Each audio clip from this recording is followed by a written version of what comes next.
Hi everybody, I'm Ebony. This is Ebony's Creativity. Thank you so much for joining me here on my channel. Today's video is going to be for those of you who are thinking that you may want to start flipping furniture or restoring, repainting, whatever you want to do. You will need to know the difference between the different types of materials that furniture is made out of. So this is kind of going to be a 101 on how to tell real wood versus some of the other materials, your MDFs and your veneers and stuff like that. Let's talk about real wood first.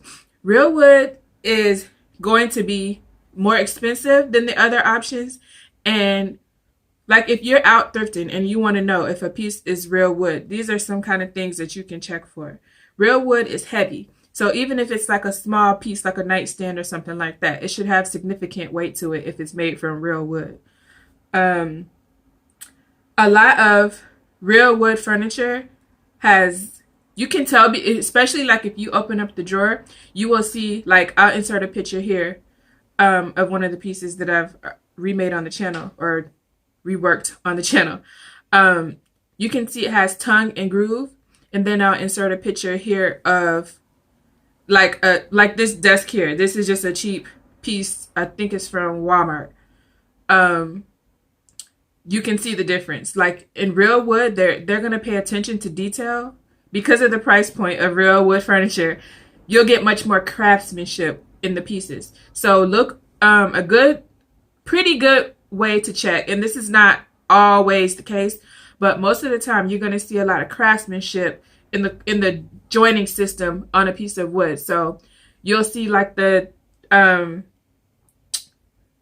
tongue and groove, they call it dovetail, but you'll see that when you open up the drawers. If it's something thrifted, 9 times out of 10, it's going to be old, and it's going to have the kind of connector that's, you know, more like this than something cheap like this desk here, which is just glued or nailed together like this. There's no craftsmanship to put in 2 pieces together this way, but there is craftsmanship to mold out, you know, each notch for them to fit together that way. Also feel for real wood. When you try to feel it, you should feel some grain. This has a faux wood finish. It's basically a big sticker on top of a piece of MDF. And it looks like wood, but it does not feel like it. It feels completely smooth. When you touch real wood furniture, you should be able to kind of feel the grooves that you see. That, and when you rub your hand across it, it's smooth. On my real wood furniture, you can feel kind of, you know, the natural grooves in the wood. If you put your fingers over it, then you can feel it. So that's one other thing to look at. Look for ornate or very, like I said, craftsmanship. Any kind of swirly add-ons, rounded edges. I found that most of the time, furniture like this, the MDF kind of furniture, it doesn't have like, it mostly is just like square chunks of pieces. There's not really a lot of craftsmanship. There's not really any curved edges or any kind of ornate filigree type patterns or anything like that. Stuff like that has real wood, most of the time is on real wood furniture. Also, I found that real wood, it absorbs liquid. So think of it as a tree. It's going to suck up water because it needs water to live. So if you were to put a liquid on it, it would kind of absorb in. Whereas that kind of furniture, the MDF, it will kind of bubble, kind of sit on top. It's going to attack the sticker before it can get to the wood particle pieces, the MDF.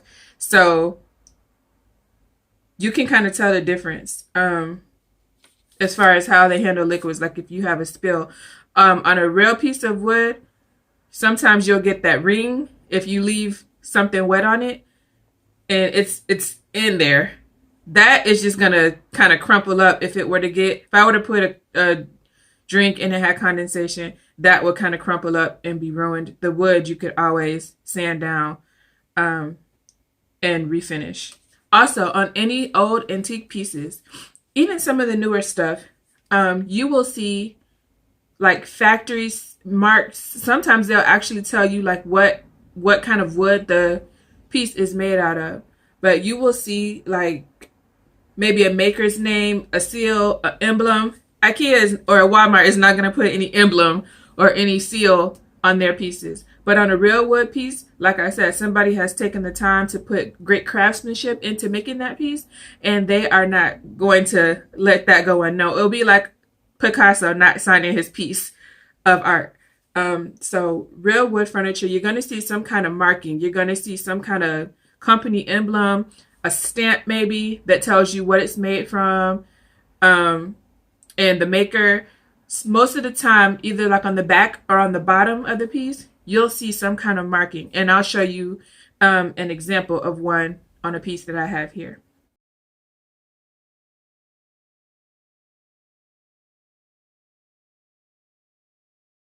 Veneers are thin strips of wood, and they're kind of used as like a finishing. Wood is very expensive, especially your nicer, finer woods. They're very expensive. So it's cheaper for some furniture makers who want to control their price point as far as how much they have to sell the furniture, the finished furniture for. Sometimes it's cheaper to make large portions of the surface out of veneer. That's a good option for furniture makers when they're trying to keep costs low. If they were to sell you, for example, the top of a dresser, of a dresser or the side panels are pretty big pieces. So if you were to get a full piece of wood to cover those areas, you'd be talking about increasing the price of the finished piece by hundreds, if not thousands of dollars, depending on what the piece is. So veneer, it's wood, but it is kind of made up of a few layers of really, really thin sheets. Veneer very, very closely can mimic any wood. You can stain it to make it look like any real hardwood.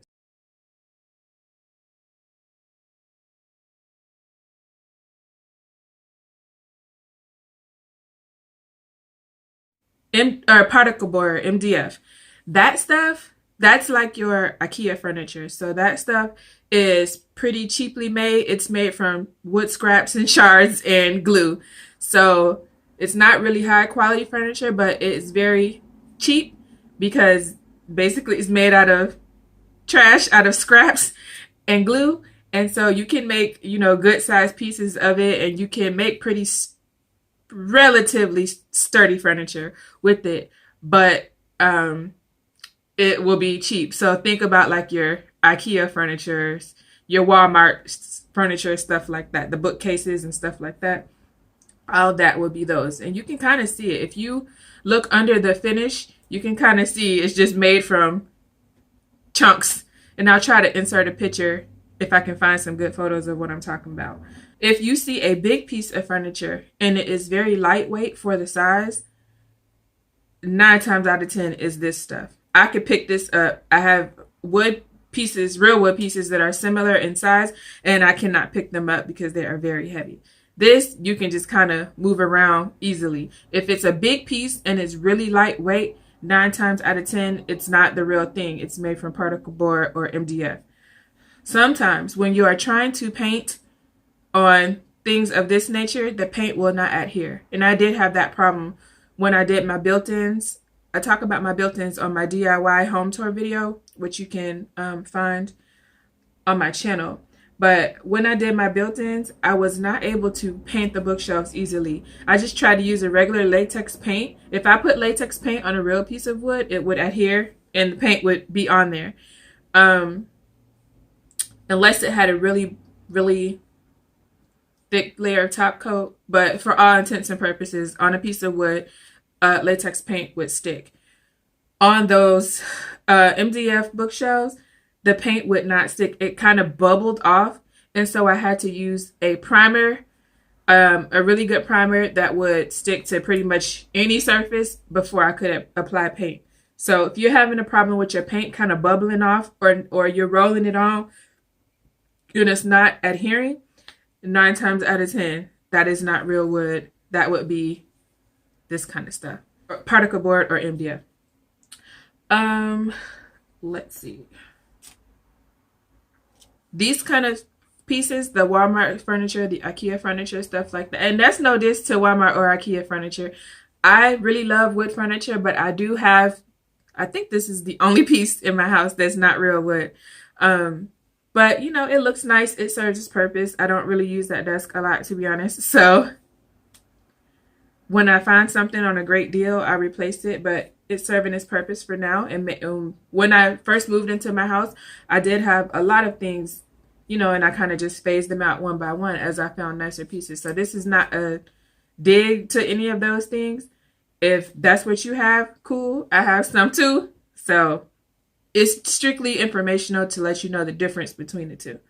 Stuff like this, like I kind of hinted on earlier, has no craftsmanship. It's kind of just straight lines. Pieces fit together with a couple of screws, and that's pretty much it. Those kind of things are mass produced. IKEAs all around the world have to sell the same thing, or Walmart's all over have to sell the same thing, and they have to have kind of some set of instructions. So it's easy for them to make stuff like this, just kind of square pieces, boom, make it user friendly to put together. Especially IKEA, we all know that furniture comes in 9 million pieces, and you have instructions with no words, just symbols and pictures, and you have to try to put it together. So you're not going to get really any craftsmanship out of that. You're going to get a standard desk, a standard TV stand, a standard dresser, whatever it is that you're getting from them. Liquids bubble on the top of particle board, and the surface will kind of swell if it gets wet. In wood, it will absorb. So I have a piece of real wood furniture that I have spilt nail polish remover on, and if I were to put some nail polish remover on that, it will kind of just crumble. But the wood kind of stayed intact. The top finish of it was ruined, but the rest of the piece stayed intact. So if I was to sand it and put some more stain over it, it would be good to go. If I put some nail polish or remover or acetone on this desk, it would surely bubble, disintegrate, and you would watch it deteriorate before your eyes. If you get particle board or MDF wet, it kind of, or if you scrape it, it kind of crumbles away. If you scrape a piece of real wood, you're just going to remove that layer and you will see similar layers underneath it. If you scrape off the top of a piece of MDF or a particle board, you will see particles underneath and you will know that it's not real wood. Real wood will scratch. It'll kind of make a dent, whereas particle board, it will kind of just crumble. So that's another different way. So if you're not sure about a piece, pick an inconspicuous area and kind of scrape it and see what you can see underneath. See if it's more layers of wood, or see if it kind of crumbles. And that's one way to tell. But don't be in thrift store tearing up people's stuff. Don't do that. If you have to resort to that method, then kind of pick an inconspicuous area. Also, on pieces of MDF or particle board furniture, the pieces that do not show, so the pieces that are not outward facing, they will be obviously particle board. Like, they don't even try to finish those pieces, put their sticker over top of it or anything like that. The pieces that are not showing when you assemble the whole furniture piece, like the pieces underneath, like I'll show you on this desk here. Those pieces that do not show, that are not outward facing, they are not finished in any way. You can literally just see the particles. This is the underside of the desk in this room, and you can see the particles. This is what particle board looks like. Real wood would never get this texture. You can see it's pretty much pieces. They didn't even try to finish this portion underneath because nobody would see it. But all the parts that you can see have this sticker on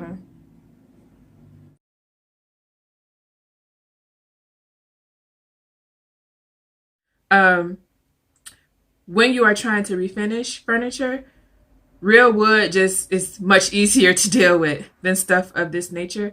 And most of the time, I would say 7 out of 10 times, something at a thrift store, as long as it's heavy, if you check the drawers and it has kind of, like I said, some kind of craftsmanship to it, 9 times out of 10 they have, well, not 9, 7 times out of 10 they have good real wood furniture. That is what people like me live for, because, you know, I want to buy cheap so that I can sell for a profit.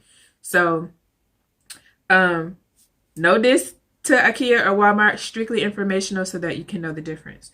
These are important things to know if you want to strip, because if you get a piece and it's not real wood and you try to strip it, you're going to have a big mess on your hands, and we wouldn't want that. So if you put stripper on a real piece of wood furniture, it will do what it's supposed to do. It will act differently than if you put it on something like that. One thing to keep in mind is that some pieces will have both. And like I said, that's just for the furniture maker to cut cost. So if you're just going to be painting, you should be fine with pieces like that. If you're going to be trying to be sanding, you have to be mindful because, or staining, you have to be mindful of what areas are actually made from wood and what areas are made from veneer. Or most of the time it's wood and veneer together. It wouldn't really be wood and particle board or wood and MDF.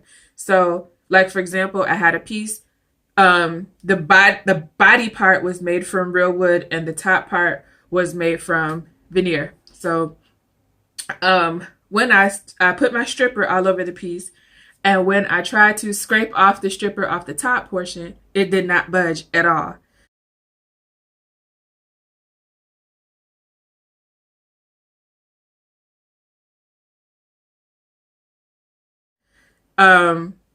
If I had wanted to stain that piece, I would not have been able to do so. If you want to paint over that, then that's perfectly fine. You know, you can paint over it and the paint will adhere just like regular wood. If you want to sand it, no, it won't work. But you would be able to sand the rest of the body part that is real wood. So you have to keep your design in mind. If, like I said, if you want a two-toned look, for example, the top part to remain the original veneer, and then the bottom part that is able to be removed, where the finish is able to be removed. If you wanted a two-tone look, a piece like that would be fine. If you wanted to something that you can stain for a real wood look, that would not work on that piece because you're not able to get the veneer, the top coating off of the veneer. So there are a lot of things to keep in mind. Really quickly, if I was in a thrift store trying to find a piece to refinish or paint, I would check the way that if you open up the drawers, the way that the drawers are put together. Most of the time, that'll give you a telltale sign. Sometimes real wood is joined together like that too. But like I said, then you can go to other factors like scrape a little section and see what it looks like underneath the top finish, or check the weight of it and do an honest assessment of, should I be able to carry a piece of furniture this large? Also, this has several areas where you can see particle board.